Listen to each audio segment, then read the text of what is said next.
And now we're interviewing Sharon. Hello, Sharon. Hello.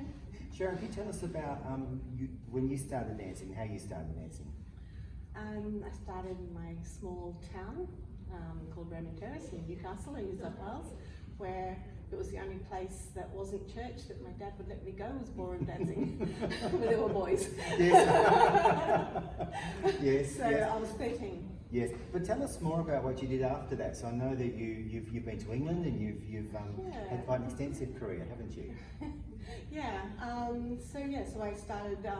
They didn't do competition when I was young in that little area until I was about 17. I started competition in Sydney, in Newcastle, and then Sydney, and did that for a few years, and came over to Perth to visit my sister.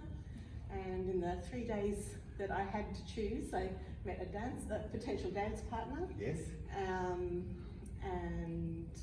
in Tony Tellini, yes. with his dance studio. Yeah. And very famous name in dancing.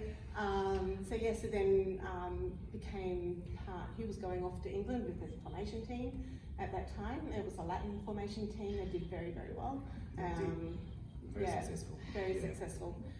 That was with Jason Gilkinson and Peter Roby. Yes. Head that up as well. Yes. And we all went to England together and got an opportunity. I was a reserve person, I was new to the team and I didn't have much time. Yes. So we all went to England together and had some experience in going to Blackpool and the World Championships in England at that time as well. So it was a really great experience. Got some lessons off some really famous people, which was really, really great. So did that for a little while, and then I stopped. I had babies and came back, and I missed dancing a lot. I went off to one of my friends' like dance nights that the Wrightsons had, and then my friend who I was in the formation team with, he was there, and he went, "Sharon, you're a dancer, why don't you come back?" And I said, "Well, it's hard at this stage," and he goes, "Why don't you teach?" I was like, "I don't know how to teach." So I came back in to learn how to teach, actually. So that was really helpful. So, when I was in my teens, I did all the medals all back then, did some competition work, and then came back in to do that.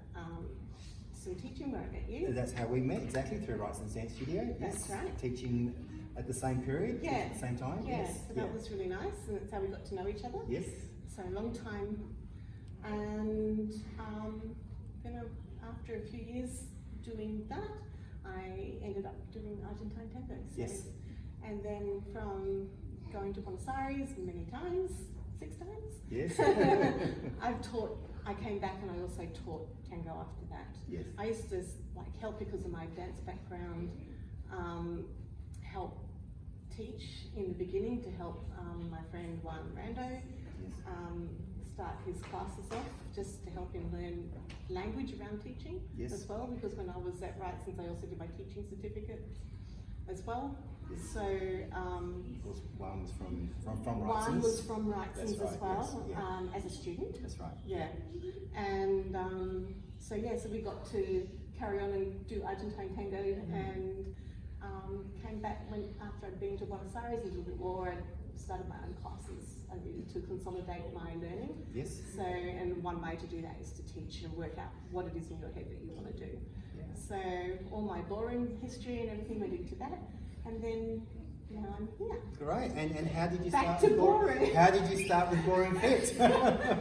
You asked me. I did. That's right. And what do you do with Ballroom Fit? I teach the Mandra vision impaired or all abilities class, you're calling it now. Yes, that's right. But it's mainly vision impaired people here. Yes. There's quite a few totally blind students with some vision impaired and with some special abilities as well. Yes, so, yes. And you do a great job with it. Thank you very much. It's good fun. Yeah. Actually, it's the best. Yeah. It's one of the most rewarding experiences I've had in teaching. That's wonderful. Yeah. But you also do some private lessons, also with the class sometimes. Yeah, that's right. Yeah, so I'm happy on my weekends when I'm not working, or whenever, for people to either come to my house or go to theirs. I do it for both ballroom and my tango still, because Yep. I can't give that away. Good. Yeah. Good. Thank you very much for sharing that with us. Thank you.